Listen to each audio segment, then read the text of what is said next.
So those with disabilities are put at a disadvantage when it comes to performing everyday tasks, like typing on a keyboard or tying their shoes. And when we think about solutions to amputations, the first thing that comes to mind are prosthetics. However, there are some considerable problems with modern prosthetics, first of which is the price. High functionality prosthetic devices can range anywhere between $3,000 and $30,000. Now this is well outside the financial range for many individuals as well as insurance companies. And this makes up about 27% of those that forego prosthetic usage. Additionally, some prosthetic models require surgery, where the prosthetic is grafted directly onto the bone. Now, in addition to a hospital visit and recovery time, the patient's body might outright reject the implant, leading to further complications. Some prosthetic options are also unreliable, need constant replacements.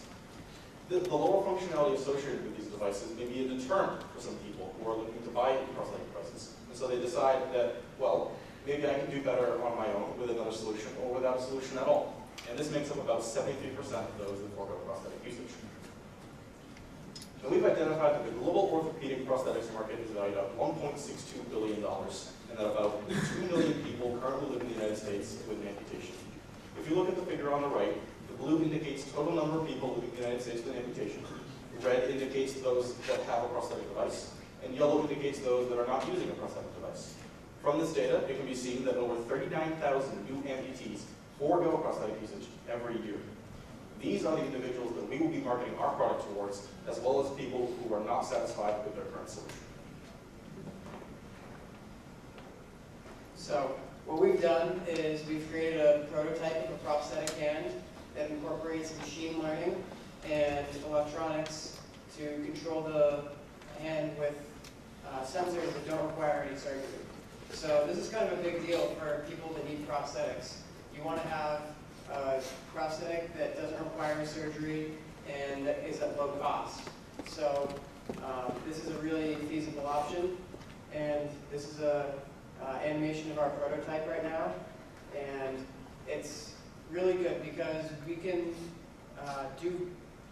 incorporate this into pretty much anyone else's hand. This is a very simple product that we have right now, and we'd be looking to show the full ability of the machine learning software that we've developed. So it would be really good to do that. So as far as resources are concerned, we plan to allocate our requested funding toward a number of areas. Firstly would be our current ongoing four-stage prototyping costs, which we've allocated $1,050 towards. As far as upcoming future costs, we plan to allocate funding towards membership with a prototype lab, iHub. By getting this membership, we plan to have access to office space, two 3D printers, and an overall entrepreneurial atmosphere. We also plan to allocate funding towards a research fund, which will focus on overall improvements to the software's intelligence. Lastly, we plan to allocate funding towards a provisional patent to secure our initial standing within the market.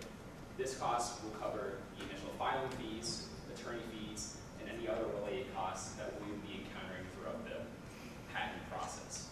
As an approximate total, we'll be looking at $6,000. Thank you very much for listening, and we look forward to any questions that you have.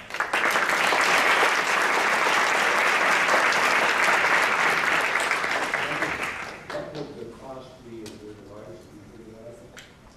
So during our four-stage prototyping process, each model has added up towards a total of $1,050, but So the main cost towards creating a prototype are the sensors. Everything else is off-the-shelf stuff like 3D printing. The sensors are $40 each, and we're currently using 4 of them within each prototype. So that's where the main cost comes in. What is the cost? What do you think the cost is? For a current, if you want to go back to our current model. Okay. So to construct that, it costs about $250. And we're looking to create 3 additional models over the next year.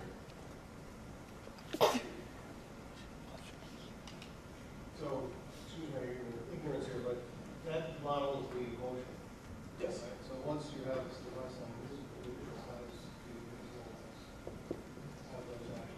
Right, so muscle movements, regardless of whether you still have a hand or not, are still there. That's why some people say, oh, I have ghost limbs. I still feel my hands sometimes. It's a pretty universal software, the muscle detection. It's just measuring the voltage across the muscles. And do these muscles atrophy if they don't have the hand? Do you Uh, expect it to atrophy? There are some cases, especially for individuals that are born without limbs, but for someone who has lost a limb, generally the muscle usage in the forearm is still there. What's the backstory? How did you get interested? This is quite a thing you took on here. Right. So I have a background in machine learning. I've been doing research for the past few years using predictive models. And I said, hey, well, maybe I can apply this to something that can actually help people. And so I started to pursue prosthetics, said, hey, maybe I can incorporate machine learning into them. And that's what this was for. So just looking at this prototype, it's hard because you've got the blue box, so it's hard to imagine that at the end of somebody's wrist. So there was a young team, I think in Difference Makers a year or two ago, that had created a prosthetic strategy which allowed for it to grow with the child as it got older. Is there any methodology where you've created the pathways within the limb with somebody who's 11, let's make it up? Can you work with them in a cost-effective fashion with the same device as they grow? I'm outside my bandwidth. I'm just trying to understand what's the half-life of this device for somebody that comes to you, let's say, as a younger person. Right.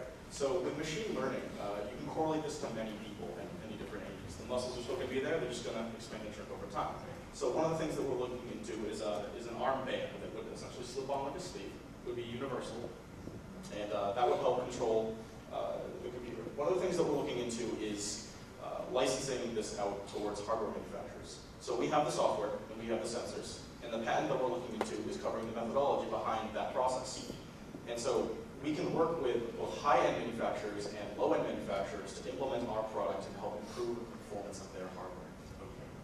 So this is more of a software device than it is hardware. Yeah, right? the hardware that we're showcasing here is to show the feasibility of the software.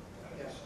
What we're looking to do is we're looking to take the companies that have high-end prosthetics that require the surgery and move them towards this model to lower their costs and forego a surgery that they would otherwise need with theirs. And then also with maybe a small additional cost from the very simple prosthetics that are out right now, they have this amazing technology that they can bring to their already manufactured design, because this is really adaptable to anything.